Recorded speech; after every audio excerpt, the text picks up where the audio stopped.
ወይስ የብልጽግና ሰዎች አንቶኒዮ ባንዴራስ እና አንቶኒዮ ጉቴሬዝን ከማይለዩ ሰዎች ጋር ነው እንግዲህ እየተወያየን ያለ ነው።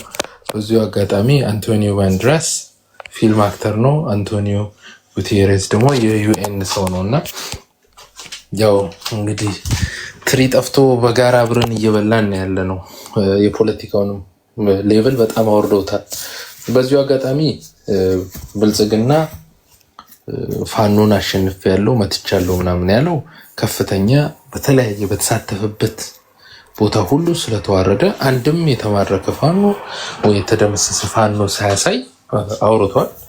ፋኖ ግን አንድ ቦታ ሳይሆን ሁለት ሶስት ቦታ ላይ አንድም ሁለትም ሳይሆን በመቶዎች የሚቆጠር መከላከያ ሰራዊትን ማርኮ አሳይቷል። በቅርቡ 16 ከፍተኛ መቁሰል ያለባቸው ለሕክምና በጣም አንገብጋቢ ኬዝ ላይ ያሉትን ለቀይ መስቀል አሳልፎ ሰጥቷል። ባይዘው በዚሁ አጋጣሚ ለቀይ መስቀል የሰጣቸው ወታደሮች ፋኖ በትምህርት ቤት ውስጥ ደስ ብሎት ሪላክስ አድርጎ የተማረኩትን እዛው አስቀምጧቸዋል። መንግስት እነዛን ሄዶ አሁን የብልጽግና መንግስት እንዲቅድም የተፎከረበት መንግስት ቦታውን ያውቀዋል፣ እኛም እናውቀዋለን። ሄዶ ማስለቀቅ አልቻለም። ኦኬ ዛሬም አቅም ካለው ለምን ሄዶ አያስለቅቅም? በዚሁ አጋጣሚ 2700 ሰው አለ እዚህ ውስጥ እርግጠኛ ነኝ በመቶዎች የምትቆጠሩ መከላከያ ሰራዊቶች አላችሁ። አንድ ነገር ለእናንተ ማስተላለፍ የምፈልገው መንግስት እናንተን መጠቀሚያ ነው ያደረጋችሁ። መንግስት እንድትሞቱለት ስትሞቱ ስታሸንፉ መከላከያ ናችሁ፣ ስትሸነፉ ደግሞ አያውቃችሁ። ከዚህ በፊት በትግራይ ጦርነት ተማርካችሁ ብዙ በደል ሲፈጸምባችሁ መንግስት አላቃችሁም ብሎ በእግራችሁ ነው ወደ አማራ ክልል የገባችሁት። አሁንም ከተማረካችሁ በኋላ መንግስት አያውቃችሁም። ለምን ተዋግቶ እንደው መንግስት የሚወዳችሁ ከሆነ እኮ ፋኖ የያዛችሁ ቁጭ ብሏል። አሁንም ትምህርት ቤት ላይ ነው ያሉት። ለምን ሄዶ ተዋግቶ ነፃ ያወጣችሁ? ኦፕሬሽን ሰርቷል? ሰርቶ አያውቅም። አያውቃችሁም። እና ለመከላከያ ሰራዊት እውነት የምትዋጉለት መንግስት እናንተን ይፈልጋችኋል ወይ? የጥይት ራት ከመሆኑ ማለት ነው። ይህም በደንብ ስሙኝ ስለሚጠቅማችሁ ማለት ነው። ሌላኛው መከላከያ ሰራዊት ማለት አንችልም። የብልጽግና ሰራዊት አሁን በዛሬው ዕለት የማዳጋስካር መከላከያ ሰራዊት ከህዝቡ ጋር ሆኖ ከህዝቡ ጎን ቆሞ አሳይቷል። የኔፓል የፖሊስና መከላከያ ሰራዊት ከህዝቡ ጋር ሆኖ አሳይቷል። የግብፅ በአብዮቷ ጊዜ ከህዝቡ ጋር የሆነው መከላከያ ነው። መከላከያ ከህዝብ ጋር ሲሆን ብቻ ነው የአገር መከላከያ የሚባለው። አሁን መከላከያ ብልጽግናን ሰርቬይ እያደረገ ነው ያለው። ትክክለኛ የሀገር መከላከያ የሆናችሁ ግን ብልጽግናን ሳይሆን የምናገለግለው ህዝባችን ነው የምትሉ ግን መሳሪያችሁን ለፋኖ ስጡ። ፋኖ ጊዜውን ጠብቆ እናንተም መልሶ አገራችሁን ወደምታገለግሉበት ተቋም ፋኖ መንግስት መሆን ከቻለ በኋላ መልሶ ይጠራችኋል ማለት ነው። ቴልዜን አገራችሁን እያገለገላችሁ ያለም ስትማረኩም ስትሞቱም እንደማያውቃችሁ ፊቱን የሚያዞር መንግስት ነው እየታገላችሁ ያላችሁ። ሌላው በአዴኖች ከፍተኛ በኦህዴዶች ጫና መጥቶባቸዋል። ክልሉ ላይ በሁለት ቢላ ነው የምትበሉት። ፌዴራል ላይ ከኦህዴድ ጋር ናችሁ፣ ክልሉ ላይ ደግሞ ከፋኖ ጋር እየተሞዳሞዳችሁ መከላከያን የብልጽግናን ሰራዊት አስመትታችኋል ተብሎ ጫና ስለተደረገ ተመስገን ጥሩ ነው ወጥቶ ዝቷል። አንዳንዶች ቅድም በሚኒሻ ነው ሚኒሻ ባይዘው ክላሽ ነው የሚይዘው። ክላሽ 700 ሜትር ነው መተኮስ የሚችለው የውጤት ርቀቱ እና በክላሽ ፋኖን መመከት አይቻልም። ቢኮዝ ፋኖ የተሻለ በሞርተር የሚዋጋ ነው። ሚኒሻ በሞርተር አይዋጋም። በዚሁ አጋጣሚና ሚኒሻ ሊያስቆሙ የሚችል ፋኖ የለም። ሚኒሻ ደን ምናምን ሊጠብቅ ይችላል፣ ዛፍ የሚቆርጥ ምናምን ያላግባብ። ከዚህ የዘለ ሚኒሻ አቅም የለውም ማለት ነው። ወይም ከተማ ላይ ናይት ክለብ ምናምን ሊጠብቅ ይችላል። ከፋኖ ጋር ማች አይደለም። እና በሚኒሻ ቆምን ምናምን የምትሉ ሰዎች ሚኒሻ እንደውም መሳቂያ ነው። ብዙ ጊዜ መከላከያ ሲማረክ ሚኒሻም አብሮ ይማረካል። ሚኒሻ የሙዚቃ ባንድ ሆኖ የተማረከው መከላከያ እንዲያዝናና ነው የሚደረገው። በሁሉም የምርኮ ቪዲዮዎች ላይ የምታገኙት ነው። እና አሁን በአዴኖች ራሳችሁን ኢምፖርታንት እያደረጋችሁ ነው። ኦህዴድ አዲስ እንቅስቃሴ ውስጥ ገብቷል። ከፋኖ ጋር ለምን አንደራደርም? አሳልፈን ለምን በአዴን እናሳልፈን ለፋኖ እናስበላውና ከፋኖ ጋር ተደራድረን ሀገሪቷ ላይ ፋኖ እንደ ኃይል እንቀበለው ወደሚል ስለገባን ተመስገን ጥሩነህ ዝቷል። ብርሃኑ ጁላ ያለቀሰበት ፋኖ፣ ጠቅላይ ሚኒስትሩ ዝተው ያለቀሱበት ፋኖ፣ ጀነራል አበባው እንግዲህ እነዚህ የሚሊተሪ ሰዎች ናቸው ያለቀሱበት። ተመስገን ጥሩነህ አስፈራራ ይባል አስጋል ተመስገን ጥሩነህ ባይዘው በዚህ አጋጣሚ የጤና ጣቢያ ጥበቃ የነበረ ከዛ በኋላ በኢትዮ ኤርትራ ጦርነት ሄዶ ተዋግቶ ከዛ የመቶ አለቃ ደረጃ ደርሶ የደህንነት ቢሮ ዘበኛ የነበረ ነው። በመጨረሻም አብይ ወደ ስልጣን ሲመጣ የደህንነት ቢሮ የኢንሳ የጠባቂዎች ኃላፊ ነበር። የዘበኞች ኃላፊ በር ላይ ስትገባ መታወቂያ ይዛል አታሊያስክም የሚለው ቡድን ኃላፊ ነበር። አብይ እሱን ከጎን ያደረገው ምንም ሊሆን አይችልም ብሎ እንደ ድንጋይ ስለሚያስበው በላይ ላይ ይነሳብኛል ብሎ ስለማያስብ ነው። ከዛ ፊት ደመቀ ነበር። ደመቀ ከብዙ የአማራ ባለሀብቶች ጋር ስለሚሰራ ይፈራዋል። ቢኮዝ ባለሀብቶቹ ከወያኔ ጋር የሚሰሩ ከሆነ ሊመቱኝ ይችላሉ ብሎ ስለሚያስብ ተመስገንን አብይ እንደ ሰውም ይሄው አይደለም። ስለዚህ ተመስገን ዛተ ተብሎ ምንም እንለው የለም። ሲዝቱ ነው የኖሩት። ሌላኛው ቅድም ከኤርትራ ጋር ይሰራሉ። ከኤርትራ ጋር ቲንክ ብልጽግና የኤርትራን ኢሳያስ አፈወርቂን የኢትዮጵያ ደህንነት ቢሮ ውስጥ አስገብቶ ሲያሳይ የነበረ ነው። የዛሬ 2 ዓመት የነበረ ፍቅር የነበራችሁ የኤርትራን ባንዲራ ይዛችሁ እንግዲህ እዚህም ሲያወሩ የነበሩት በኖሞር ጊዜ የኤርትራን ባንዲራ ይዘው ሲያወለበሉ የኤርትራን ባንዲራ ይዘው እየተንሰቀሰቁ ሲያለቅሱ የነበሩ ሰዎች ናቸው። እናንተ ፍቅራችሁ ይበርዳል ይቀዘቅዛልና ይሞቃል ይቀዘቅዛልና ሌላውን መታችሁ ባንዳ ማለት አትችሉ። ኦኬ ኤርትራ እስካሁን ኦፊሻሊ በውጊያ ውስጥ አልተሳተፈችም። ኤርትራ ግን ትግራይና ብልጽግና ሲዋጋ ተዋግታለች እኮ። በውጊያ የጋበዛችሁት እኮ እናንተ ናችሁ። እንደው ይወራ ከተባለ ባንዳ ከተባለ እኮ የሀገራችሁ ህዝብ ጋር ውጊያ ሲደረግ የሌላን ሀገር ህዝብ ወይም የሌላ ሀገር ሰራዊት የጋበዛችሁት እናንተ ናችሁ። አንድ ፋኖ ከግብፅ ጋር ሊሰራ ነው ምናምን ተብሏል። እንዴ ግብፅና እስራኤል እኮ በጣም ጠላት ታሪካዊ ጠላት ተባብለው እኮ በካምፕ ዴቪድ ስምምነት እኮ ተስማምተው ዛሬ እፍ ያለ ፍቅር ውስጥ ያሉ ሚድል ኢስትን የሚያርበደብዱ ሀገራቶች ናቸው በጋራ። ግብፅና ኢትዮጵያም ነገ ወደዛን ተቀይረው ከሲና በረሃ እስከ ሱዳን ከሱዳን እስከ ሚድል ኢስት ታችኛው እስከ ኤደን ባህረ ሰላጤ ድረስ እኮ ጠንካራ ኃይል ሊሆኑ ይችላሉ። ያ ደግሞ በር ክፍት ነው። ሁሌም አማራ ኃይል ሊያሳካው ይችላል። መቼም ሁሌም ከግብፅ ስጋት ኖሮ ከግብፅ እየተዋጋን እንደ እስራኤልና እንደ ፍልስጤም ልንኖር አንችልም። አማራው ከግብፅ ጋር የኢንጂነሪንግ ሶሉሽኖችን አድርጎ መልካም የሚባል ግንኙነት ፈጥሮ እስራኤልና ግብጾች የፈጠሩት አይነት አክሲስ መፍጠር እንችላለን። ያን እየተሰራበት ነው። በዚህ ውስጥ ግብፅ ይህን አክሲስ እንዳይፈጠር ባይዘወይ የአማራ ሴሜቲክ ነው። የግብፅ ምስ ሴሜቲክ ቋንቋ ተናጋሪ ህዝብ ነው። ምንድነው ከግብፅ ጋር እየሰራችሁበት ያላችሁት ነገር? ምንድነው አማራ የትኛውን ህዝብ ውሃ የማስጠማት አማራ ሳይሆን ፋኖ ብለህ ነገር ነው። አማራ ሳይሆን ሁሉም አማራ ያንተን ሀሳብ ስለማይገዛ ፋኖ እያልክ ነው። ይሄ ትርክት ነው ወይ? ግብፅ እንዲህ ናት ጠላት ናት። ማይክ ክፍት ነው። ኦኬ ግብፅ ጠላታችን ናት፣ ታሪካዊ ጠላታችን ናት። ይሄ አሁን በእናንተ ውስጥ ያለ አስተሳሰብ ነው። ማይኩን ዝጋውና እኔ ልቀጥል።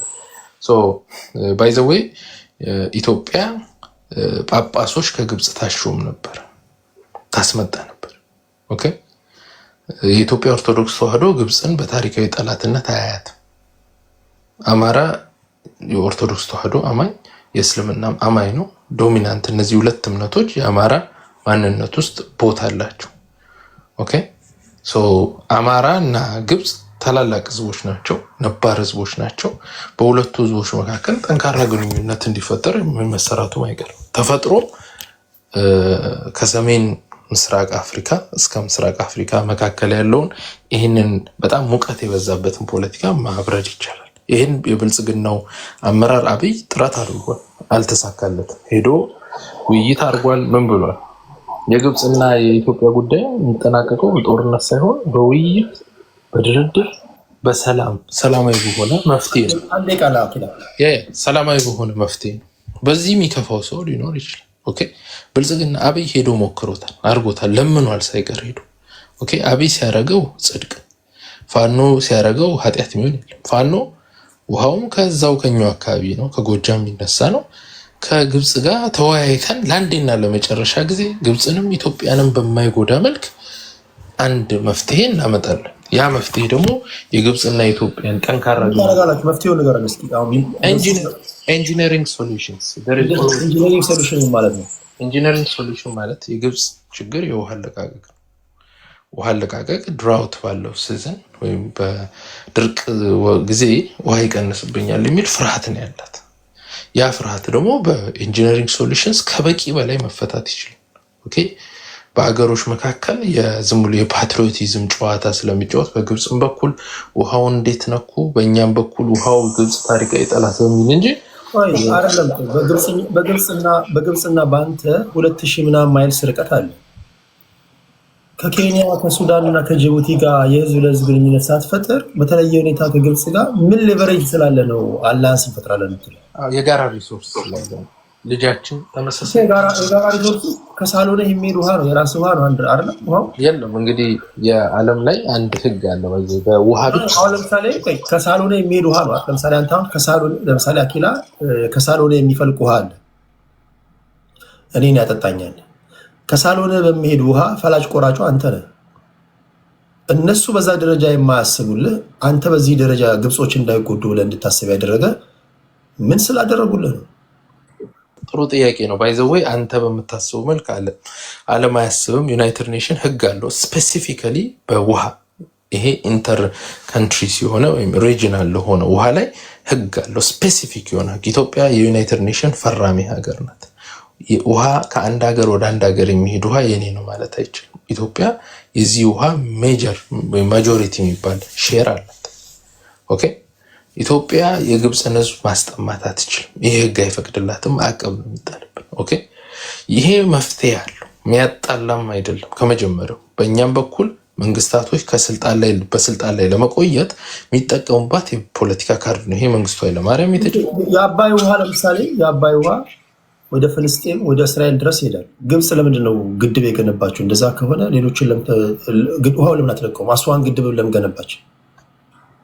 የሚያሳዝን መልኩ አይሄድም። ወደ እስራኤልም ወደ ፍልስጤም አይሄድም። ወደ እስራኤል ይሄዳሉ። አይሄድም። እስራኤል የሚሄደው ከግብፅ በትቦ የግብፅ ውሃ መጨረሻው እስከ እስራኤል ድረስ ይሄዳል። ግን ወደ እስራኤል የሚገባው ከግብፅ ከአስዋን ዳም ጀምሮ አስዋን ዳምን ገንብተዋል። በወንዝነት አይደለም። አስዋንን ገንብተዋል አይደለ? ወደ አስዋንን ገንብተዋል። አባይ ውሃ እኮ ቋሚ ውሃ አይደለም፣ ዝም ብሎ እንትን አይደለም። ግብፅ ከገባ በኋላ የሚቆም አይደለም፣ ይሄዳል። ብዙ ቦታዎች ጋር ይደርሳል። ከዚህ ውጭ ወዴትም አይሄድም። እሺ ቆይ አሁን ፖይንቱ 85% ውሃ የምናዋጣ ህዝቦች በሀገራችን ላይ መትከልም መንቀልም በነገራችን ላይ የአባይ ውሃ ግድብ ግንባታ ኢዝኖት ኢሪጌሽን ወይም ደግሞ ሃይድሮኤሌክትሪክ ፓወር አይደለም። የአባይ ውሃ ግድብን የምትገነባው ፖለቲካ ነው። የአባይ ውሃ የትውልድ መርገምት ነው። በዘመናት እርግማናችን ያለው እዛ ጋር ነው። ፖለቲካችን መስተካከል አለበት። እኛ እናልፋለን። ከግብፅ ጋር ምንም አይነት የሚያገናኘን ነገር ሊኖር አይገባም። ታሪካዊ ጠላታችን ናት። ፔሬድ ሁሉም ፖለቲከኛ ልናስምርበት የሚገባ ነገር ነው ይመስለኝ። እነሱ በእኛ ደረጃ ማይራሩልን ከሆነ የእኛ ለእነሱ መራራት ምንድን ነው? ውሃ እንለቅላቸዋለን። ኦፍኮርስ ሃይድሮኤሌክትሪክ ፓወር ካመነጨን በኋላ ውሃ ይሄዳል። ውሃው ልንገድበው አንችልም። ግን ማናጅመንት ውስጥ ገብተው ምን ያህል ውሃ መልቀቅ እንዳለብን፣ ምን ያህል ውሃ መልቀቅ እንደሌለብን ከሃይማኖት ጋር ካለን ትስስር ምናምን ብለን በዚህ ደረጃ እንስፍስፍ የምንልላቸው ለምንድን ነው? እያመሱን ያው በፕሮክሲ ዋር እየተዋጉ ከሻቢያ ጋር እየመጣ ታጣቂ ኃይል እየደገፉ እንደ ሀገር እንዳንቆም እያደረጉን አንድ የፖለቲካ ፓርቲ ኃይል እንደውም በዚህ ጉዳይ ላይ ሁላችሁም ድምፃቸው አንድ ሊሆን ሲገባ ኦኬ ለግብፅ ይህን ትሰጣታለህ። በምላሹ ግብፅ ምንድን ነው የምትሰጥህ? ቴዲ ልመልሰው ጥያቄውን። ሉክ ባይዘዌ አንተ አሁን ያነሳኸው በኢትዮጵያ የፖለቲካ መሪዎች ስልጣናቸው ሲዳከም የሚስቡት ካርድ ነው። ኦኬ ግብፅና ኢትዮጵያ ለምሳሌ አፄ ዮሐንስ የግብፅን ሰራዊት ከሱዳን ውስጥ ተከበው ባለ ሰዓት ነፃ አውጥቷቸዋል። ኦኬ በአሉላ አባ ነጋ ማለት ነው። ዩጌትሚ ኢትዮጵያና ግብፅ የጋራ ሼር የሚያደርጉት ሪሶርስ አለ። ባይዘዌ ኢት ኢንክሉድስ ሱዳንንም ይጨምራል። ይሄ ሪሶርስ በአግባቡ መፈታት ምን አልከኝ? ተፈራረሙ ያልከው ምንድን ነው? ስለ አፄ ዮሐንስ ያነሳሁትን ነው ወይስ ተፈራረሙ ያልከው ማናቸው የተፈራረሙት? አልሰማሁም። እሱ ስለመፈራረም አላወራሁም። ተፈራረሙ ያልከው ግብፅ እና ኢትዮጵያ የጋራ ውሃ አላቸው። ሼሩ አንዱ ትልቅ አንዱ ትንሽ ሊሆን ይችላል። ይሄ መፍትሄ ያለው የጋራ የምትለው እኔም ማዋጣው አንተ የምታዋጣው ነገር ሲኖራል ኮመን የሆነ ነገር አለን የምንለው ቴዲ ምን አለ መሰለህ የዩናይትድ ኔሽንስ አሁን የጋራ ነው ሀገሬን የጋራ የምትለው 85% ውሃ የምሰጠው እኔ ነኝ። ግብፅ ለአባይ ግድብ ወይም ደግሞ ለናይል የምታዋጣው ምንድን ነው? እስኪ ንገረኝ። የምታዋጣው ውሃ ለግብፅ የዓለም አቀፍ ተፋሰስ ውሃዎች ዩናይትድ ኔሽን ለብቻቸው ቻርተር አጽድቋል። የንዛ ቻርተር ኢትዮጵያ ፈራሚ አገር ናት። ዩናይትድ ኔሽን ሪኮግናይዝ ሲያደርግ የሚያስፈርመው የሁማን ራይትስ ህግ፣ የውሃ ህግ፣ የምን ህጎች አሉ። እሱን ተስማምታ ፈርማለች። ስትስማማ እንደ ሀገር ሪኮግናይዝ ያደርጋል። ሌላ ሰው ሲነካህ ሶቨርኒቲን ይጠብቅላል። ዲጌትሚ በዚህ ግብፅ ባለቤት ነች። በዚህ በተፋሰስ ህግ ግብፅ ባለቤት ያደርጋል። የተፋሰስ ህግ ማለት ውሃ በሚፈስባቸው ሀገራት በጋራ ተስማምታችሁ ባይዘው አሁን ላልከው ለምሳሌ ግድብ ስትሰራ በአፈሳሰሱ ጉዳይ የጋራ ኮሚቴ ተቋቁሞ 2 ኮሚቴ ነው የምታቋቁሙ። አንድ የተፋሰስ ሀገራት የጋራ ኮሚቴ ያቋቁማሉ። ሁለተኛው ዩናይትድ ኔሽን ሞኒተር የሚያደርገው ሁለተኛ ኮሚቴ አለ። ሁለቱ በጋራ ይሰራሉ ነው የሚለው ህጉ። አንተ ህጉን ዞሮ ሲመጣ ትነግረናለህ። አንተ የምትለው ህግ ሳይሆን ግብፃውያን እንኳን አንተ የምትለውን እኔ ሲያነሱት አልሰማሁም። ግብፃውያን የሚያነሱት የቅኝ ግዛት ህግ ነው የሚያነሱት። ስፔሻሊ 1952 1959 አካባቢ የተፈራረሙ በእንግሊዝ ስር በነበሩ እነሱ ዩናይትድ ኔሽንም አፍሪካ ህብረትም አረብ ሲሄዱ ይዘው የሚሄዱት ህግ የቅኝ ግዛት ህግ ነው።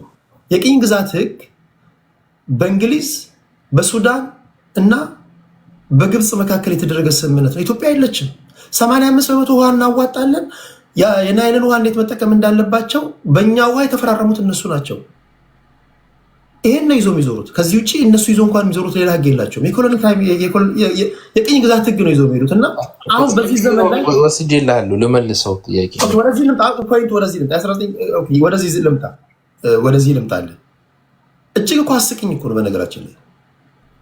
እንደ ሀገር ማፈር ካለብን እንደ ሀገር ምን ያህል ኋላ ቀር እንደሆንን ማወቅ ያለብን በራሳችን ንብረት እኛን ሳያማክሩ ሌሎች ተደራድረው ጨርሷል። ምን ያህል ፐርሰንት ግብፅ እንደምትወስድ ምን ያህል ፐርሰንት ለግብፅ እንደሚለቀቅ 56.4% ግብፅ ትወስዳለች። እንደገና ደግሞ የተቀረውን 44% ምናምን ግብፅ ሱዳን ትወስዳለች። ኢትዮጵያ እዚህ ውስጥ የለችም። እጅግ ያሳፍራል። ስድብ ነው፣ ኢንሰልትም ነው በነገራችን ላይ። አሁን ወደዚህ ዘመን ወደዚህ ትውልድ መጣ ነው። የቅኝ ግዛት ህግ ይዘህ መተህ ኢትዮጵያ የአባይ ግድብ ወይም ደግሞ የናይል ውሃ ይገባኛል ስትል አንድ መጠየቅ ያለብን በሀገራችን ላይ ለምንተክለውም ለምንነቅለውም ነገር የራሳችን ነው ኃላፊነቱ። ግብፅ ምንድነው የምታዋጣው ብለህ መጠየቅ አለ። አሁን የጋራችን ነው ስትል አስፈላጊ ከሆነ ትሪቢተሮችን እኮ ወይም ገባር ወንዞችን አቅጣጫ ማስቀየር እንችላለን። አስፈላጊ ከሆነ ተጨማሪ ሌሎች ግድቦችን እንገነባለን። አሁን እንደ አንድ ፖለቲካ ፓርቲ ተጨማሪ ግድቦችን እንዴት እንደምንገነባ ነው እንጂ ማሰብ ያለብን ግብፅ ትጋራለች ስንል ኦኬ፣ ግብፅ ምንድነው ኮንትሪቢዩት የምታደርገው? አንድ ማወቅ የፈለኩት ነገር እሱ ነው። በዚህ ደረጃ ለግብፅ እኛ የምንሰፈሰፈው ኦኬ፣ በቃ እግዚአብሔር የተባረከ ነው። ኦኬ፣ ምስጉን ህዝቦችን ስንለቅናቸው ሆናል። ውሃ እንለቅላቸዋለን። አሁንም ተርባይኑን ካስነሳ በኋላ ውሃ ይሄዳል። ልትከለክለውም አትችልም። ግን በዚህ ደረጃ እጃችንን እስኪጠመዝዙ ድረስ ማናጅመንት ውስጥ እንግባ፣ ውሃ አለቃቀቁ ላይ ጀስት እዛው ላይ ሆነን እንወስን፣ ሌላ ግድቦች እንዳንሰራ በፕሮክሲ ቢዚ እናደርጋቸው ሲሉ በዚህ ደረጃ እንስፍስፍ የሚል ልብ ያሳየናቸው ለምንድን ነው? እንደ አንድ ፖለቲከኛ ነው እየጠየኳቸው ነው። ምን አይታችሁ ነው? ፈርታችሁ ነው? የአማራ ፖለቲካ አሁን በምትለው አይነት በስሜት የሚመራ አይደለም። ጥሩ ኢሊት አፍርቷል። የዚህ ያለ ፖለቲከኛ አብይን ጨምሮ ኢትዮጵያ ውስጥ እስክስታ ይመቱና በዓለም አቀፍ መድረክ ላይ ሲሄዱ ግን በዓለም አቀፍ ህጎች ነው የሚዳኑት። ባይዘዌ ግብፅ የምታነሳው የኮሎኒያል ትሪቲ በ1929 ነው የተፈረሙ which is in the time of League of Nations። ዩናይትድ ኔሽን የተመሰረተው 1945 ነው። ኦኬ የዩናይትድ ኔሽንን ህግ ነው ሁሌም ቀጣይ የመጣ ህግ ነባሩን ይሽረዋል። ሁለተኛ አሁን ያነሳውን ህግ በመለስ ዜናዊ ጊዜ መለስ ዜናዊ ራሱ ውል አድርጎ ሽሮታል። ያ ተፈጻሚ ሆኖ ቀጥሏል። ግብፅ በሌለችበት 2/3 ሀገራትን ሰብስቦ ኦልሬዲ ተፈራርሞ የጨረሰው ጉዳይ ነው። ስለዚህ ግብፅ ይሄንን አሁን የምታነሳው ድሮ ነበር፣ አሁን እያነሳች አይደለችም። ማታነሳበት ስለማያስጌዳት ነው። ኦኬ በኢትዮጵያ ግድብ ለምን ሰራች የሚልም ግብፅ ጥያቄ የላትም። ነገር ግን የግብፅ መንግስት የኢትዮጵያ መንግስት አጉል ስልጣናቸው እንዲቆይ በዚህ ውሃ ፖለቲካ ይሰራሉ። ሪያሊቲው ግን የኢትዮጵያ ህዝብና የግብፅ ህዝብ ተነጋግሮ የሚወስነው ነገር ነው። ዩናይትድ ኔሽንም ደግሞ ያስገድደናል። ለምሳሌ በውሃ አለቃቀቅ ጉዳይ የግብፅ ኤክስፐርት፣ የኢትዮጵያ ኤክስፐርት፣ የሱዳን ኤክስፐርትን ያካተተ ኮሚቴ ቋቋሚ ላይ ዩናይትድ ኔሽን ይህንን እጥሳለሁ ካልክ ማዕቀብ ይጣልባል። ለምንድን ነው አባይን የገነባ ነው? እስኪ ካለህ እንትን አባይን የገነባ ነው ለምን ይመስላል? አሁን አንተ ቅድም እንዳልከው ስፒሪቹዋል የሆነ ነገር የለውም። አባይ ግድብን የገነባ ነው ለምንድን ነው? ኢትዮጵያ ፓወር መለስ ዜናዊ ዋናው የገነባበት ምክንያት ባይዘው ይሄ ኤልፓ ፕሮጀክት ነው ብሏል። መለስ ዜናዊ ፓወር ነው ብሏል። አዎ ላስቀምጥልህ ቪዲዮ ካለ ቪዲዮ ፓወር አይደለም። መለስ ዜናዊ ራሱ የተናገረው ንግግር ለምን እንደተሰማይ ኖሮ መልሱን ታገኛለህ። እሺ ምንድነው ግድቡ ኤልፓ ይሄን ግድብ ለመስራት እቅድ ውስጥ የነበረ ነባር ነው። ይሄ የኤልፓን ዶክመንቶች ሄዶ ማገላበጥ ይቻላል። ግድቡ ግን መለስ ዜናዊ ቀድሞ እንዲሰራ አድርጓል። አይ ቲንክ 10-15 ዓመት በፊት እንዲሰራ አድርጓል። ያረገበት ምክንያት በ2000 በኢትዮጵያ ሚሊኒየም ግሮዝ ኤንድ ትራንስፎርሜሽን የሚል አዲስ ፕሮጀክት አቅዶ መጥቶ ነበረ። አግሪካልቸር ሌድ ፕሮዳክሽን አድሊ ነው ምናምን አግሪካልቸር ዲቨሎፕመንት ምናምን አድሊ የሚባል አዲስ ሀሳብ ነው። ለአድሊው ምን መሰራት ጀመረ? ኢንዱስትሪ መንደሮችን መስራት እቅድ ነበር። ኢንዱስትሪ መንደሮች ትልቁ የአቅም ችግር የፈጠረባቸው የፓወር ጉዳይ ነበር። ያን የፓወር ጉዳይ ለመፍታት ግልገል ጊቤ 3 ኮይሻ እና ይሄ ግድብ ተደረገ። በጊዜው መለስ ዜናዊ ሲጀምሩት የፖለቲካልም ሴንሱን ተጠቅመውታል።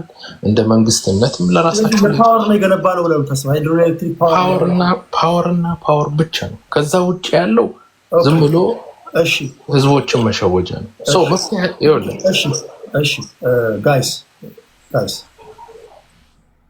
የምታድጉ ህጻናቶች ወላጆች ለልጆቻቸው ፕሊስ የአባይ ግድብ ግንባታ is not power it's politics። ለዘመናት ሲያምሱን የነበሩ ሰዎችን እጃቸውን የምንጠመዝዝበት ነው። በዚህ አጋጣሚ መለስ ዜናዊ ራሱ ባደረገው ንግግር የህዳሴ ግድብን መርቆ ሲከፍት it's power። ግብፅ አንገት ላይ ትቆማለህ ማለት ግብፅ በፕሮክሲ አታምስህም ማለት ነው። ስንፈቅድላት ውሃ እንለቅላታለን፣ ከፈለገን እዚህ አካባቢ ላይ እንዳናይሽ እንላታለን። ለቨሬጅ ይኖረናል።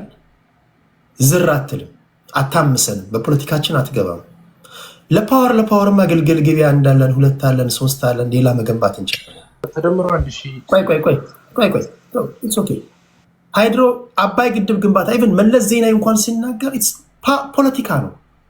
አባይ ግድብን ይሄ ትውልድ ጨርሰው ማለት ሆርን ኦፍ አፍሪካ ብሎም ኢስት አፍሪካ ላይ ዶሚናንት ሆነን ማለት ነው። ጡንቻችን ፈረጠመ ማለት ነው። ግብፅን አንበረከክናት ማለት ነው። ትልቁ ሚስጥር ያለው እዚህ ጋር ነው። አባይ ግድብን ካልገነባን ዋና ግብፅ የምትፍጨረጨረው ለምንድን ነው?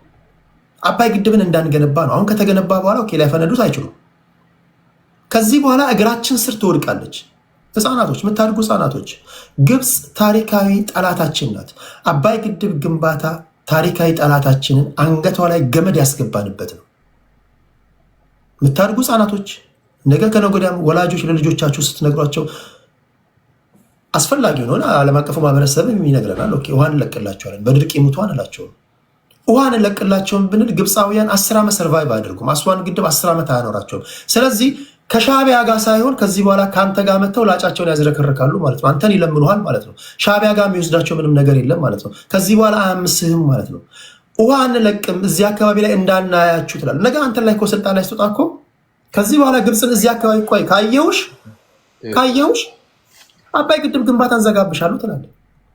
ተጨማሪ ግድብ ገነባለሁ ትላለህ። ሳይወዱ በግዳቸው ለቨሬጅ ስላለ ለቨሬጅ ማለት አንተ ያለህ እነሱ የሌላቸው ማለት ነው። ስለዚህ ታሪካዊ ጠላታችን ላይ አንገታቸው ላይ ገመድ ያስገባንበት ነው። ኢትዮጵያውያን ደረታችሁን ነፍታችሁ መሄድ ነው ያለባችሁ እንጂ ከዚህ በኋላ ግብፃውያን መጥተው የጋራ እንትን አለን ብለው ሊያዟችሁ ወይም ደግሞ ሊጠመዝዙን አይችሉም። 90% ውሃ የሚወጣው ከጓዳችን ነው፣ ከሳሎናችን ነው። ከሳሎናችን ለሚወጣ ውሃ ደግሞ በፈለግንበት መንገድ ያለማንም ጣልቃ ገብነት እንደፈለግን መጠቀም መብታችን ነው። ከፈለግን ለኢሪጌሽን እነሱ አስዋን ግድብ ላይ አሳ ያወጣሉ፣ በጀልባ ይሄዳሉ፣ ሲፈልጉ ይለቁታል፣ ሲፈልጉ ይዙታል። አስዋንን ሲገነቡ እኛን አማክረውናል? አላማከሩንም። ጠብታ አያዋጡም ለናይል ውሃ ግብፃውያን። ዝናብ የላቸውም፣ ዴዘርት። ስለዚህ ያለንን ብናቅ ምስራቅ አፍሪካን በውሃ ብቻ ኮንትሮል ማድረግ እንችላለን። እና ሚስጥሩ ይሄ ሃይድሮኤሌክትሪክ ፓወር ሳይሆን ሚስጥሩ ፖለቲካ ነው። ፖለቲካነቱ ያመዝናል ለማለት ያለው። ቴንክ ዩ አኪላ ዞሮ ሲመጣ ሌሎችን ጉዳዮች እናወራለን። በመሀል የጨርሳ ሀሳቤን ብዙ አንድ ደቂቃ ልጨምርልን። አጠቃላይ ግን 2 ደቂቃ ከምናምን ነው የወሰድከው። አንተ ከጨረስክ በኋላ ነው ያወራሁት አኪላ። አሁን 1 ደቂቃ ልጨምርልን። 7 ደቂቃ ነው ኦልሞስት ሙሉውን ስታቋርጠ ነበር። ኤኒዌይስ ችግር የለው። 1 ደቂቃ ተኩል ወስጄ ልጨርስ። ባይ ዘ ዌይ አሁን ቅድም አንተ ባነሳው መልክ ፖለቲካ ይሰራል። የኢትዮጵያ ሕዝብም የሌላ ሀገርን ሕዝብ እጅ ለመጠምዘዝ ግድብ አልገነባም። ግድብ የገነባው የኢትዮጵያ ሕዝብ ለራሱ ለመጠቀም። እንዲህም የሚል ፖለቲካ በዓለም አቀፍ መድረክ ውርደት ነው የሚመጣው። ኢትዮጵያ 60%ቱን በጀቷ የምታገኘው በብድርና በእርዳታ፣ አሁን ደግሞ ወደ 80 ደርሷል። እንደዚህ የምታገኝ አገር ዩናይትድ ኔሽን ቶታሊ ማዕቀብ ቢጥልባት 120 ሚሊዮን ሕዝብ እርስ በርሱ ነው የሚበላሉ። ሳንክሽንን ስኪፕ የምታደርግበት መንገድ አለ። ስለዚህ አሁን ለትውልዱ ፍርሃትን አይደለም ማውረስ ያለበት ፖለቲከኛ እየወረስኩት አይደለም። በቃ በእጅ ባለው ነገር ላይ ነገ ስልጣን ላይ ትመጣለህ። በእጅ ነገር ባለው ላይ ትሰራለህ። ይህን ታደርገናለች። ይህን ትውልዱን በፍርሃት ለመሸበብ ነው። ልጨርስ። ለምሳሌ ራሽያ 25,000 ሳንክሽን አለባት። ሁሉም ሀገር ነው። ፖይንቱ ምንድነው መሰለህ? ቆይ ጨርሳለሁ። አሁን ተጨማሪ ደቂቃ ነው እየሰጠሁ ያለሁት። ይሄ የናሽናል ኢንተረስት ጉዳይ ነው። መድረክ ሰጥቼ ትውልድ ፍርሃት እንዲሸበብና አንዳንድ አላስፈላጊ የሆኑ ነገሮችን ማድረግ የለብንም። በነገራችን ላይ ፖለቲከኛ ከሆንክ ዚሮ ቶለራንስ በሀገራዊ ጉዳይ ላይ አለቀ። ዚሮ ቶለራንስ። ይሄ ግብፅ በሃይማኖት እንገናኛለን፣ ሳንክሽን ትጥልብናለች፣ እንዲህ ታደርግብናለች ምናምን፣ እሱ ለዘመናት የነበረን የፍርሃት መተብተብ ነው። ተጨማሪ ግድብ አሁን አባይ ግድብ ላይ እንዴት እንደምትገነባ ንገረኝ። 3-4 ግድቦችን እንዴት እንደምትገነባ ንገረኝ። የዛን ጊዜ ግብፅ እግር ስር እንዴት ላጯን እያዝረከረከች እንደምትቆም እንደምትወድቅ ታያላችሁ። የዛን ጊዜ በየአካባቢው የምታያቸው ታጣቂ ቡድኖች እንዴት አደብ እንደሚገዙ ታያላችሁ። የዛን ጊዜ ፖለቲካችን፣ ህዝባችን፣ ሀገራችን እንዴት ሰላማዊ እንደሚሆን ታያላችሁ። 3000 ማይልስ አቋርጣ ለመጣች ሀገር እንዴት ነው የምትንሰፈሰፈው? በድንበር አትገናኝ። ምንድነው ሼር የምታደርገው ነገር? ምንድነው ግብፅ የምትሰጥህ ነገር? ኦኬ፣ ከግብፅ የምታገኘው ነገር ምንድን ነው? ኦኬ ቴዲ ሀሳቤን ልጨርስ። እንደው ሰው ኤኒዌይስ ባይ ዘ ዌይ እኔ የሀገርን የሉዓላዊነት ጉዳይ አልነካውም። ኦኬ እኔ እንደ መንግስቱ ኃይለማርያም አላስብም፣ እንደ አፄ ምኒልክን አስባለሁ።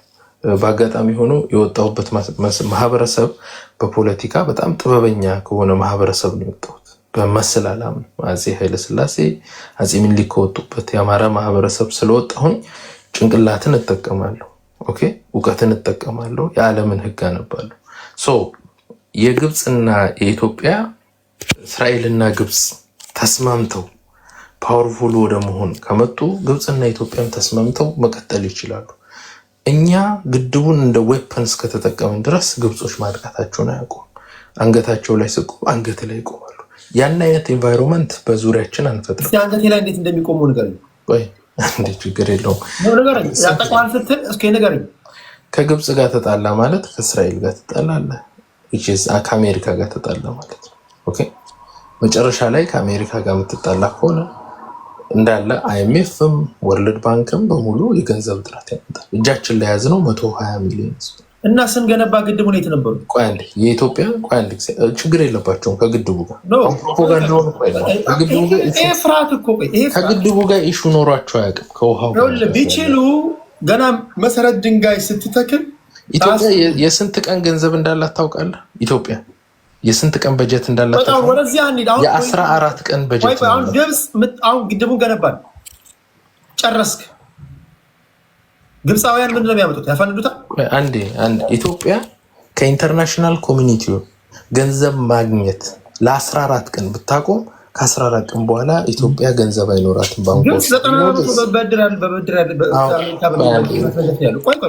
ኤሪትራ እንኳን ትንሽ ሀገር በማዕቀብ እንዴት እንደደቀቀች ነገር አትሊስት ቶፒኩ እንዳይሰፋ ኢትዮጵያውያን ወደ ከተማ ግብርና እንኳን ግቡ ብትላቸው እኛ የሰጠነውን የሚቀበል መሬት ነው ያለን። ሰርቫይቭ ማድረግ የምንችል ህዝቦች ነው። አሁን ላይ አትሊስት በልተን እናድራለን። ግብፅ የአባይ ውሃ ከሌለ የካንሰር ቫይረስ 10 ዓመት አይኖሩም። በነገራችን ላይ ባለው ካልኩሌሽን የግብፅን ህዝብ እኮ መግደል እኮ አይደለም። አሁን ቆይ ግብፃውያን ያደርጋሉ የምትለው ኢትዮጵያውያን ምንድነው የሚያደርጉት? እስኪ የዩናይትድ ኔሽን ፈራሚ ሀገር ናት። ለዩናይትድ ኔሽን ህጎች ግዴታ ተገዢ ናት። ኦኬ ግብፅ እኮ ምንም ማድረግ አያስፈልገውም። ግድቡን ገነባ ነው ምን ያደርጉናል? አለቀ እኮ ምንድነው ከግድቡ ጋር እነሱ እኮ ይሹ የላቸው። አሁን ከውሃ አለቃቀቅ ውሃ እኮ አለቃቀቅ ላይ የመጣልህ ግድቡን ማስቆም ስላልቻሉ እኮ። ቆይ አንዴ አይደለም ከመጀመሪያው ቀን ጀምሮ የውሃ አለቃቀቅ ውይይቱን በውሃ አለቃቀቅ ጉዳይ በግድብ ጉዳይ አንድም ቀን ጥያቄ ነስተያቁም። በዚሁ አጋጣሚ እንደው መጨረሻ ለመዝጋት ሐሳቤ እሺ ኦኬ በዚሁ አጋጣሚ የአማራ ህዝብ የምስራቅ አፍሪካን የሰሜን ምስራቅ አፍሪካን የተተበተበ ፖለቲካ የሚፈታ መፍትሄ ይዞ ይመጣል። ኦኬ ያ ሀፕን ያደርጋል፣ ያ ሰላም ያመጣል። ኢትዮጵያን ግን እርስ በርስ የምንጋደለው ግብፅ ስላገዘች ግብፅ ውስጣችን ስለገባች አይደለም። ኢትዮጵያ ውስጥ ችግር ስላለ ያንን አምኖ መቀበል የሲቪላይዜሽን ኢሹ አለ። ክላሽ ኦፍ ሲቪላይዜሽን ተፈጥሯል። የዛ ውጤት ነው አሁን ያለንበት። ስለዚህ ወደ ግብፅ ብናላክከው ወደ ምን ብናላክከው ችግራችን ላለመፍታት የምናደርገው መንገድ ነው። ግብፅ ታሪካዊ ጠላት ናት፣ እገሌ ታሪካዊ ጠላት ነው ምናምን አንተ አንስተዋል። አብይም የግብፅ ስፔሻሊ አብይ ሆነ አንተ ግብፅን ይዋጋል ያልከው አብይ ወላሂ እኛ ለዘመናት ስናወራው ትክክለኛ የሚመስሉ ነገሮች አሉ። ለዘመናት አፋችንን አንለማምደነዋል። ሀገርን ማዋረድ ፓርቲና ሀገር ይለያያል። ምናወራው ስለ ሀገር ነው። አንድ የግብፅና ህገ መንግስት ፕሪያምብሉን ብታዩ ግብፅ ናይል ነው፣ ናይል ግብፅ ነው ይላል። በቃ ህልውናችን ከዚህ ጋር የተሳሰረ ነው። በካሪኩለም ቀርጸው ህፃናቶቻቸውን የሚያስተምሩት ምንድን ነው? ታሪካዊ ጠላቶቻቸው እንደሆነንና ናይል ለነሱ የተሰጠ ስጦታ እንደሆነ ነው የሚያስተምሯቸው። ይህን ግድብ ደግሞ እንዳንገነባ ውሃ እንዳንጠቀም ዛሬ በነገራችን ላይ ግብፅ 5000 ማይልስ ተጉዛ መታ ሶማሊያ ላይ ባህር ላይ ወታደሮቻቸው ናቪ ኃይላቸው ልምምድ ሲያደርጉ ኢትዮጵያ ውሃ ጋር እንዳትጠጋ ነው የተከለከለችው። ዛሬ ከካይሮ አስመራ፣ ከአስመራ ካይሮ የደህንነት ሰዎቻቸው እየመጡ የሚመካከሩት እኔ እናንተን ለማጥፋት ነው። ግብጾች ወደ አስመራ የሚያመላልሳቸው ንግድ አይደለም። ከሻቢያ ጋር ምንም የሚለዋወጡት ነገር የለም። ቢኮዝ ኢትዮጵያ የምትባል ሀገር አለች እዛ ጋር በተለያዩ መንገድ ተብትበው ያዟት ማለት ነው። ለዘመናት ለአንተ አይደለም ገብቶኛል። ላይ ፖለቲካ ሰርታል። ፕሊስ አንድ ጊዜ ትውልድ መዳን አለበት። አንተ ትውልድ ህፃናቶች ማደግ አለባቸው። ገዢውን ፓርቲ መንግለጥ አለው። ሀገርህን ግን የሀገርህን ናሽናል ኢንተረስት ግን መጠበቅ ግዴታ ነው። ይሄን ማታደርግ ከሆነ ቀጥለው ሁለተኛ ስቴፕ ማውራትም አትችልም። ገዢውን ፓርቲ ብልጽግና ነቅለጣ ነው። ለህፃናቶች ግን መናገር ያለባቸው ግብፅ ታሪካዊ ጠላታችን ናት። ፔሬድ በሳሎናችን ለምንተክለውም ለምንነቅለውም ሙሉ ፍቃድ ያለን እኛ ነን። ይገባኛል። ይሄን ነገር በካሪኩለም ደረጃ እንኳን ተቀርጸው ትምህርት ቤት ህፃናት መማር አለባቸው። ኢንጂነር የሚሆኑ ህፃናቶች፣ ሌሎች ፖለቲከኞች አሁን ማውራት ያለባቸው አባይ ግድብ ግንባታን ኦኬ ገንብተናል 5000 ጊጋባይት ነው የሃይድሮኤሌክትሪክ ፓወር የሚያመነጨው። ተጨማሪ 8 9 10 እንዴት ነው የምንገነባው? የትኛው ሊትሬቸር ነው ግብፅ ታሪካዊ ጠላታችን ነች የሚለውን ያገኘው? ሚኒሊክን ብሎ አያውቁም። አፄ ኃይለሥላሴ ከግብፅ አመራሮች ጋር አፍሪካ ዩኒየንን ሲመሰርቱ በጣም ተረዳድተዋል። በየትኛው ታሪካችን ነው ግብፅና ኢትዮጵያ ታሪካዊ ጠላት ይሆን? የግድ ሊትሬቸር ላይ እኮ ሊጻፍልን አይገባም። ነገስታቶቻችን በማወቅም ይሁን ባለማወቅ ሀገራችንን እጃቸውን አጣጥፈው ሲሰጡ ኖረዋል። አንዳንዶች ባለማወቅ በማወቅም ግብፃውያን እኛ ላይ ሲያሴሩ እንደነበረ መጽሐፍ ማገላበጥ ነው ማለት ታሪካዊ ጠላት የሆኑ መቼ ነው? አንድ ጊዜ አኪላ በእናትህ ባኬንድ ፎርዛ እናድርግ። የግድ መጽሐፍ ላይ ሊጻፍልህ አይገባም እኮ። ግብፃውያን ታሪካዊ ጠላታችን ለመሆን እኮ ጀስት ሲንግል ዲጂት አይኪው ሊኖር ይገባል። በቃ ይሄን ለመረዳት ምን ውስብስብ እኮ አይደለም። ይሄ ናራቲቭ እንጂ ሪያሊቲ ለአንተ አይደለም። ይሄ ምን ሮኬት ሳይንስም እኮ አይደለም እኮ ጀስት ፖለቲክስ 101 እኮ ነው።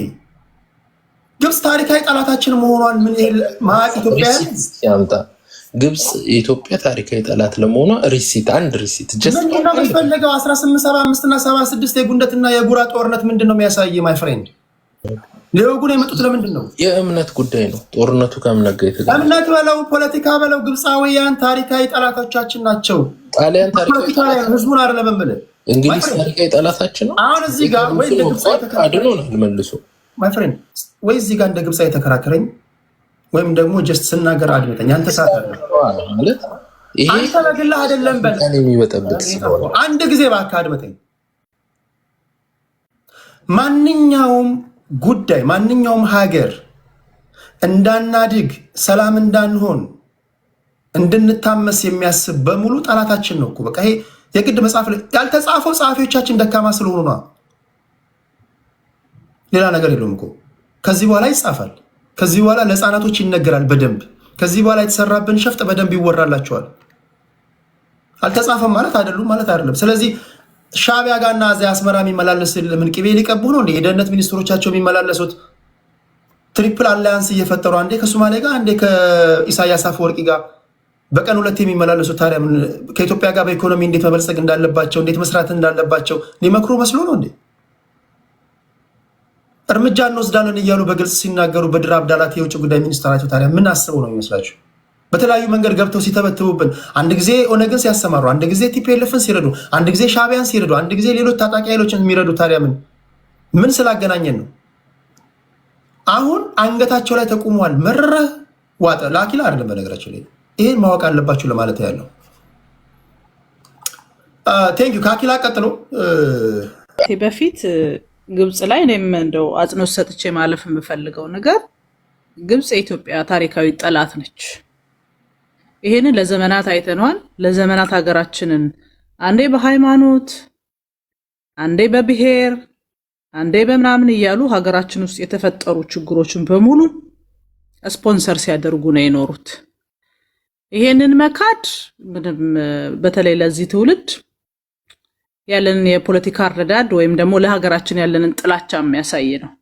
በነገራችን ላይ እንዲህ አይነት ውይይቶች በጣም ጥሩነታቸው ግብጾች ኢትዮጵያ ውስጥ በጣም ብዙ ተከራካሪ እንዳላቸው በግልጽ ያሳያል።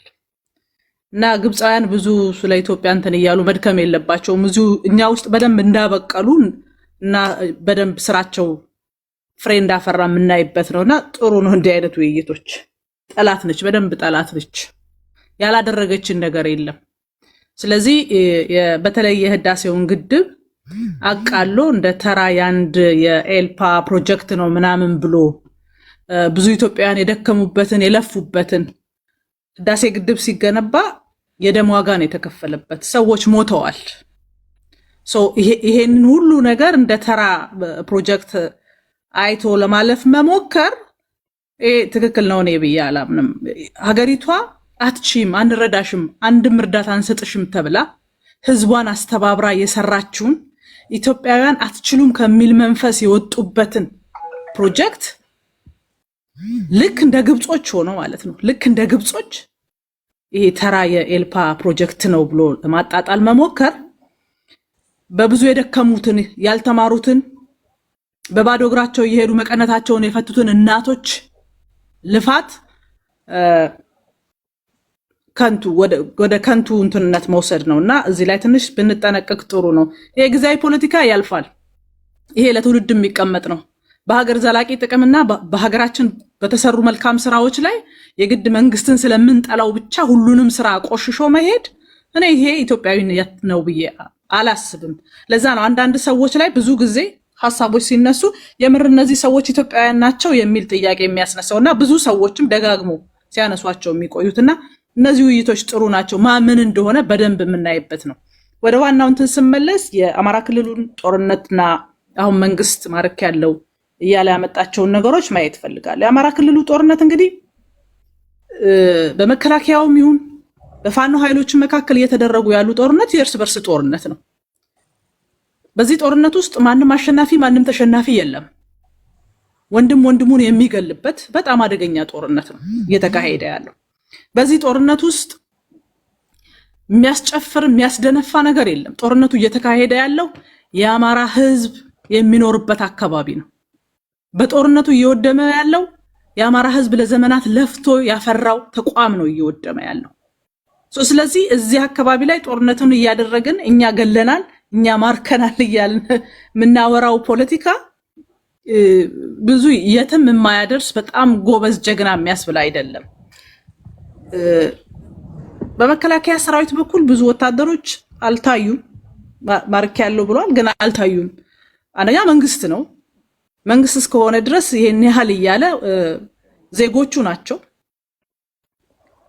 እያወጣ ማሳየት ያለበት አይመስለኝም። አይ ቲንክ እሱም ህጎችን ስለማቅ አያወጣቸውም። በሌላ በኩል መከላከያውን ሲገሉ ሲማርኩ ወይም ደግሞ ይሆኑ አሸንፈናል በልጠናል ብሎ ሲያስቡ ፎቶ አንስተው ቪዲዮ ቀርጸው ምናምን ሲያመጡ እናያለን። አንደኛ ደጋፊዎቻቸውን ለማስደሰት ነው። ሁለተኛ እኔ የፖለቲካ ብስለትም ነው ብዬ አላስብም።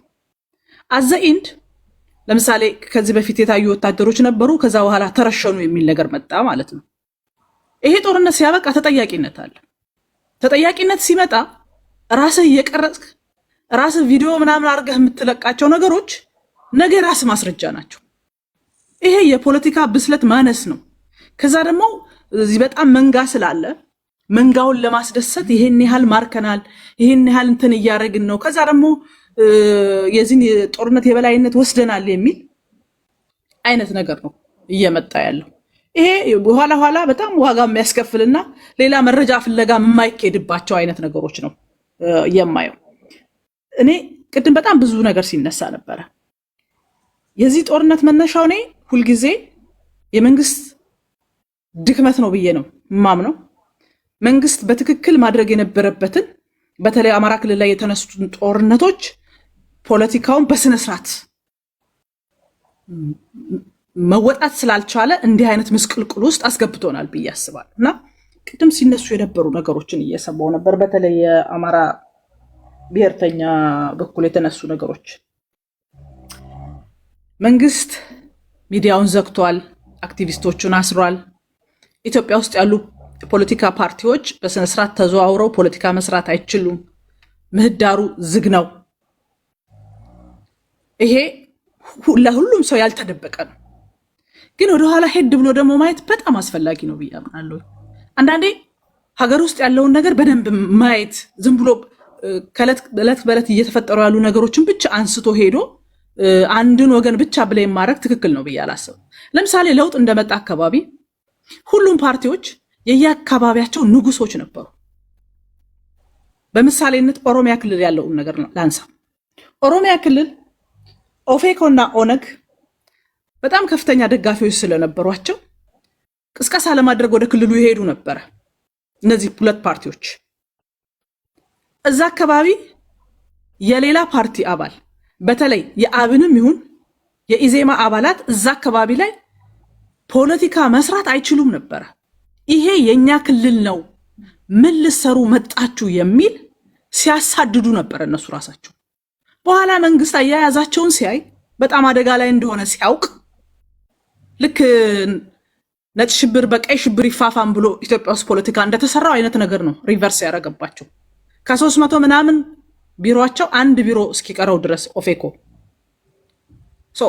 ሁሉም የራሱን ነገር ደብቆ ይዞ አንድ ወገንን ብቻ ይዞ ለመሄድ መጣጣር ትክክል አይደል። በተመሳሳይ አማራ ክልል ላይ አብን መጀመሪያ አካባቢ ላይ በጣም ከፍተኛ ተቀባይነት ነበረው። ወደ ምርጫ የሄዱ ፓርቲዎችን አብን ራሱ ሲያሳድድ ነበረ። ራሱ መንጋ ሰብስቦ እዛ አካባቢ ላይ ከአብን ውጪ የሌሎች ፖለቲካ ፓርቲዎች ሐሳብ እንዳይሰማ ሲያሳድድ ነበረ። በኋላ ራሱ የሰበሰበው መንጋ መልሶ ራሱን በላው። እንዲህ አይነት ፖለቲካ ሰርተህ ምህዳሩ እንዲጠብ ካደረክ በኋላ መንግስትማ ስልጣኑን ላለመቀማት ሲያደርግ መንግስት እንደዚህ ያደረገ ብቻ ብሌም ልታደርግ አትችልም። በዛ ሰዓት ሁሉም ኢትዮጵያዊ ተነስቶ መንግስት እንደው ሰነፍ ነው፣ ለምን አታስርም፣ ለምን እንደዚህ እርምጃ አትወስድም እየተባለ ሲጮህ ነበረ።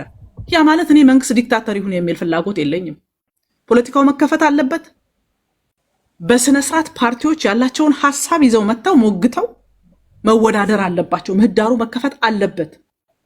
መጀመሪያም እነዛ ፓርቲዎች ሲያደርጉ የነበረውን ነገር መቆጣጠር ባለመቻሉ እንደገና መልሶ ራሱ ዲክታተር በመሆኑ የመሳሪያ አንስተው ሰዎች ወደ ጫካ እንዲገቡ በትክክል የአማራ ክልሉ ኮዝ እኔ እማምንበት ነው። እንደዛ አይነት ነገር ሊፈጠር እንደሚችል በደንብ አምናለሁ። ከዛ በኋላ ግን የሆኑ ነገሮችን ማየት በደንብ አስፈላጊ ነው። ለምሳሌ የህልውና ትግል አማራ አለበት፣ አዎ አለበት። መደራጀት ነበረበት፣ በትክክል መደራጀት ነበረበት። ከተደራጀ በተለይ የፋኖ ኃይል አማራ ክልል ላይ አንዴ ቃልሽ ቅድስት፣ እሺ ጦርነቱን ከጀመረ በኋላስ ምንድነው እየተፈጠረ ያለው ነገር ስንል ዛሬ ዝም ብሎ በጭፍን መደገፍ የአማራን ህዝብ ስቃይ አለማየት ነው። ፋኖ ነፃነት እንዲመጣ እየሰራ ነው። አሁን ክልሉ ላይ ራሳቸው አያፍኑም፣ አይገሉም፣ አያፈናቅሉም። የራሳቸውን ወንድም ከነሱ ሐሳብ ውጪ የቆመውን አልገደሉም፣ አልረሸኑም። በየፋኖ ካምፕ ውስጥ ስንትና ስንት የአማራ ልጆች በእስር ላይ የሉም። ለነሱ ማን ነው የሚጮህላቸው? ማን ነው የሚጠይቅላቸው? የምር ይሄ የነፃነት ትግል ነው? እየታገተ አይደለም? ትላንት በቅርብ በዜና እየሰማናቸው ነበር። ጎንደር ከተማ ላይ በደንብ ሽማግሌ የነበሩ የሀገር አስታራቂ ሽማግሌዎች እየታፈኑ 15-20 ሚሊዮን ብር እየተጠየቀባቸው አይደለም? ይሄንን ነው ወይ የነፃነት ጎህ የምንለው? ይሄንን ነው ወይ በጣም የጀግንነት እንትን ነው እያልን የምናቆለጳጵሰው? ለየትኛው አማራ ነው እየታገልን ያለ ነው? እዛ ውስጥ ስቃይ እያየ ያለው አማራ አይደለም ነው ወይስ ከክልሉ ውጭ ያለው አማራስ አማራ አይደለም? ስለዚህ ሁልጊዜ እንዲህ አይነት ነገሮችን ስናነሳ እየሄደ ያለበትስ መንገድ ምንድን ነው ብሎ እንዴት አያይም? እንዴት በስሜት ብቻ ግፋ በለው ብቻ ይባላል? እኔ እንደውም የምር የአማራን ህዝብ የሚወድ ሰው አማራ ክልል ያለው ጦርነት ይቀጥል ሳይሆን መባል ያለበት ሞቱ መብቃት አለበት፣ እዛ ክልል ጦርነት መቆም አለበት፣ ድርድር ይደረግ ብሎ ነው ሰው መግፋት ያለበት እንጂ ጦርነቱ እንዲቀጥልና ህዝቡ እንዲሰቃይ ማድረግ እኔ በተለይ ከአንድ ኢትዮጵያዊ በተለይ ፖለቲካው ላይ ካለ ሰው ደግሞ ይሄንን አልጠብቅም። ቴንክ ዩ እንደው በቅሎ ሽንቷን አጠራ ብላ ሀፍራቷን አሳየች የሚባል ተረት አለና ዛሬ እንደው ያንተ ቤት የግብጽ ተወካይን በአግባቡ አሳየን። ቴንክ ዩ አኪላ፣ በእውነት ላቀረብከው ለኦነስቲ ፊት ለፊት ለግብጽ መሟገት በዚህ ሌቭል ሁልጊዜ ይገርመኛል። የእናንተ ፖለቲካ በዚህ ሌቭል የግብጽን ኢንተረስት ስለ አገር እያወራን በዚህ ሌቭል ግብጽን ዲፌንድ ለማድረግ የግብጽን ራሷን ማትከደውም ታሪካዊ ጠላትነቷ እሷን እረፍት ካልነሳው እኔ ሰላም አላገኝም ብላ አሁንም የምታወራው እናትና ከግብጽ በላይ ግብጽ ሆነ በመምጣትህ ፊት ለፊት በመምጣትህ ሪሊ አፕሪሺየት ጥሩ ነው። ብዙ ታነቃለህ። አየህ እንዳንተ አይነት ያለው ሲናገር ብዙ የተኛ ይነቃል። ኢትዮጵያ እስከዛሬ የወደቀችው የተኛችው የተጎዳችው በጭቃ ውስጥ ሾክ በሆኑ ልጆቿ ነው። የጭቃ ውስጥ ሾክ አይታዩም፣ ይወጓታል፣ ያደሟታል፣ ያስለቅሷታል። ሁል ጊዜ የዋን አማራ ፖለቲካ ኦሮሞን ከአማራ አማራን ከትግራይ በጥሩ አማርኛ ችሎታ ሁላ ግን ጠቃሚ እንዳልሆነ በእናንተ ፖለቲካ ተረድተናል። ቴንክ ዩ ቴዲ፣ እንዲህ አይነት የሀሳብ መድረክ ፈጥረህ ማምን እንደሆነ ስላሳየን በጣም ነው የማመሰግነው። አቋሙን አጠራ ብሎ ነው እንግዲህ እንደ ብለዋ ፍራቷ እንዳሳየችው ውስጡን እቅዱን የኛ ሽረባ የሚያባላን ምንጩ ግብጽ እንደሆነች በተጨባጭ ያሳየ ሙግት ነው ያቀረበውና ቴንኪዩ ማለት ፈልጋለሁ። ምክንያቱም ብዙ የተኙ ያንቀላፉ አሉ፣ ይነቃሉ ብዬ አስባለሁ። ካዳመጡ ከተከታተሉ ይነቃሉ። ምክንያቱም ከዚህ በፊቱም ሶማሌን ደግፈን ኢትዮጵያን እስከ አዋሽ ድረስ እናስገነጥላለን ያልኔ ኦሮሞን እናሳንሳለን ብለህ ስትከራከር ሰምተን ነበር። አሁን በግልጽ ፊት ለፊት መጥተህ የግብፅ አጀንዳ ያውም ለሺህ ዘመናት የችግራችን ምንጭ የጸባችን ምንጭ የተላለቅንበት የድንቁርናችን ምንጭ ሆኖ አባይ ገድበን በመረቅንበት ሲዝን ላይ አሁንም የግብፅ ጉዳይ አስፈጻሚ ሆነ ፊት ለፊት በመምጣትና ራስህን ባለመደበቅህ እጅግ በጣም ነው የማመሰግነው። ቴዲ በጣም ተባረክ። ብዙ ነገር እያጋለጥክ ብዙ ነገር እያወጣህ ነውና ቴንክ ዩ። ፖለቲካ እንደዚህ አይሰራም። ፖለቲካ በእልህ አይሰራም። ፖለቲካ በእልህ አይሰራም። በርካታ ኢትዮጵያውያኖች አሉ ገብቷቸው ፖለቲካ የሚሰሩ ሳይገባቸው በስሜት የገቡ ሳይገባቸው በሳት የተቃጠሉ ለትክክለኛ ኮዝ ከቤት ወጥተው ትክክለኛ ኮዝ ሳይሆን መንገድ ላይ ያለቁት በእንዲህ አይነት የታጀበ ፖለቲካ ውስጥ ስለሚገቡ ነው። ከምን ተነስቶ ነው ፖለቲካው የተሰራው የሚለው ነገር ስለማይገባቸው በስሜትና ሪዝን የሚባል ነገር ስለሌላቸው ኢሞሽናል ይከተላሉ፣ ያልቃሉ። እያየንም ያለነው ይሄ ነው።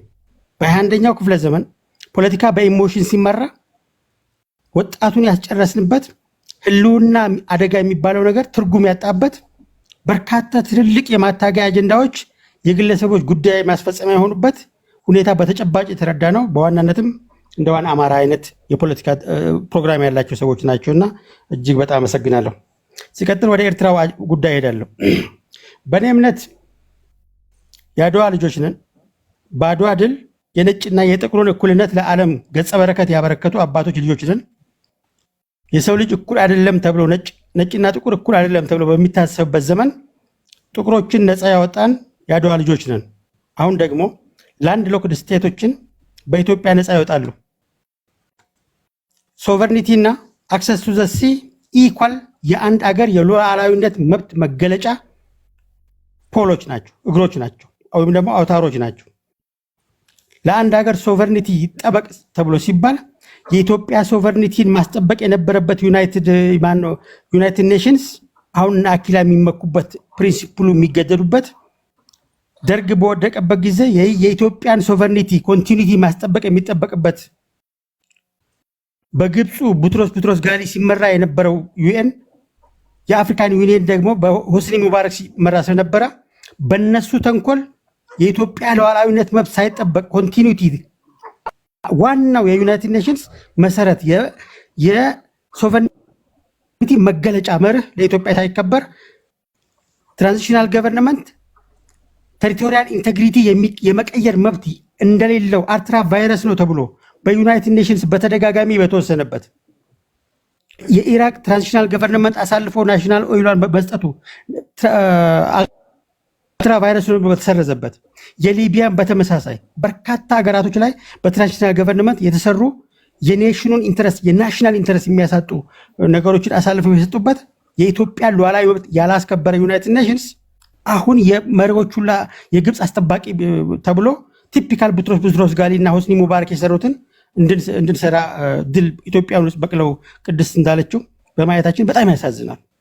የችግራችን ምንጭ እንደዚህ የምንባለው አንዳችን የአንዳችን ጠላት የተደረግነው የአድዋ ልጆችን እንደ ሰጎን አጥንት የሰጎን አጥንት ባይዘወይ በመዶሻ አይሰበርም፣ በድንጋይ አይሰበርም፣ በመኪና ብትወጣበት አይሰበርም። የሰጎን ረጃጅሙ አጥንት እርስ በርስ ስታማታው ነው የሚሰበረው። እርስ በርስ የሚያባላን አባይ መሆኑ ጠፍቶ ሳይሆን የዛ የእርስ በርስ አጥንትን በአጥንት የማሳበር አጀንዳ ተቀብለው የሚመጡ ሰዎች በርካታ መሆናቸውን እዚህ ጋር ልናጤን ይገባል። ለምንድን ነው የምንባለው? ለእኩልነት ነው የምንባለው? ለስልጣን ነው የምንባለው?